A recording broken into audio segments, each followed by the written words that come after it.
Once upon a time, there lived in a village a pretty, pretty girl. A sweet and somewhat naive young lady, as many young ladies tend to be. Everyone loved her, but her grandmother was more fond of her than anyone else. Her grandmother had a Red Riding Hood made for the girl that she gave her for her birthday. It suited the girl so well that everybody called her Little Red Riding Hood. One day, her mother said to her, "Go, my dear, and see how your grandmother is doing, for I hear she has been very ill. Take her the cake I made, and this pot of butter." "Oh, poor Granny, I should go there immediately." And so she did. Just put her Red Riding Hood on, took what her mother gave her, and left. She wended her way to the village where her grandmother lived. Little Red Riding Hood went through the field and through the meadow by the sparkling blue river until she finally reached the woods.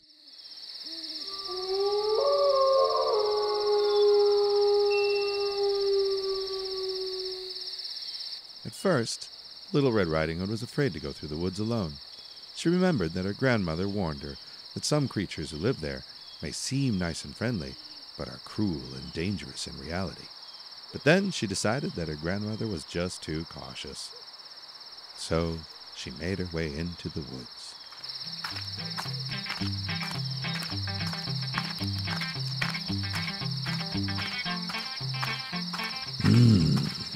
Well, hello, Buttercup. Wait, who's there? What brings you to the forest? Oh, hello. How are you doing? So where are you going, my dear? You're not going to your grandmother's house, are you? Uh-huh. I'm going to see my grandmother and carry her a cake and a little pot of butter for my mother. Does she live far off? It is beyond that mill you see over there, at the first village. Well, aren't you afraid of going alone? Why don't I go with you? Little Red Riding Hood didn't know what to say at first, as her mother and grandmother told her not to talk to strangers. But she'd already broken that rule anyway, and they didn't tell her anything about walking with strangers. So she was confused, and finally made up her mind after she saw a gleam in the wolf's eyes, which she found suspicious. No, I think I'll go alone. I gotta hurry up. My grandma is ill. But the wolf was not to be so easily dissuaded. He proposed a plan of his own. But what if I go this way, and you go that way, and we'll just see who gets there first? Okay.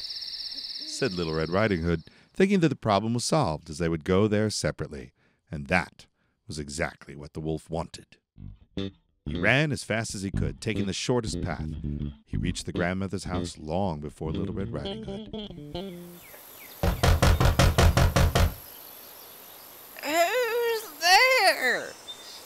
Is there a sex criminal? What? This is... This is Little Red Riding Hood, and I've brought you a pot cake, a pot of butter with cake from my mama. Pull the bobbin, my dear, and the latch will open.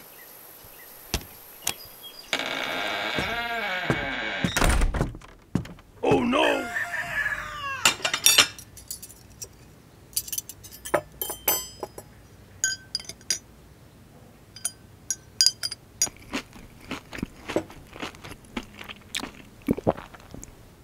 So he ate the poor woman. He then shut the door and got into the grandmother's bed, waiting for Little Red Riding Hood. Who's there? Hearing the big voice of the wolf, Little Red Riding Hood was surprised, but then she remembered her grandmother had a cold. I'm your granddaughter, Little Red Riding Hood. I brought you a cake and a pot of butter for my mother. Pull the bobbin, and the latch will open.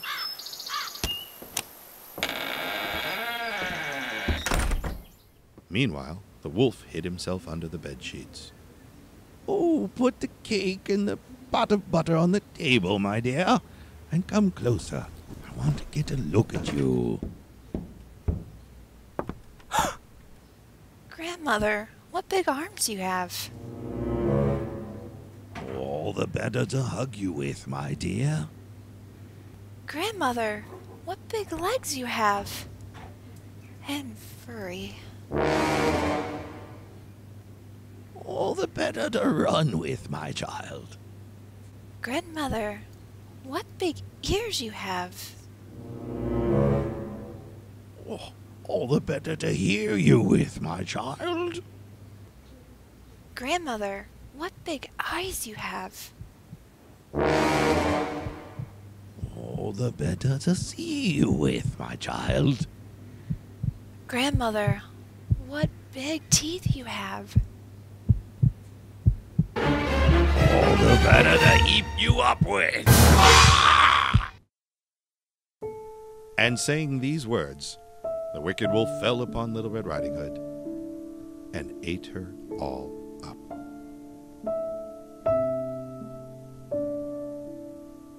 Oh! Who's that I see walking in these woods? Why, it's Little Red Riding Hood. Children, especially well-bred young ladies, should never talk to strangers, for if they do so, they may well be dinner for a wolf. A big bad wolf could want. Listen to me, Little Red Riding Hood. I don't think little big girls should go walking in these spooky old woods alone.